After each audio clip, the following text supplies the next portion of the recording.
SE, ganoon din yung circuit breaker sa garage. Kasi meron kaming solar, so meron silang ang solar ko is naando sa garage din. So meron sila interconnection doon. Kaya magpusti pa sa labas ng garahe bago doon sa... Wala na. Meron na may post, may kuha naman doon yung poste mismo ng garage. Doon na nakakuha yung ano ko. Okay, so galing sa SE sa labas, doon sa garage, meron dong breaker, control panel na 60. So doon nag-drop yung galing SE, ano? Tapos galing sa garage, papunta doon sa poste na isa. Makikita mo. Ha?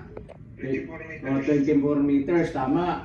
Tapos tumawid doon sa pagitan ng kubo at ng guest house. Yung poste doon nasa pagitan ng kubo at ng guest house, ha? 20 meters. Okay. Tapos may poste doon sa yung pagitan ng kubo at ng kubo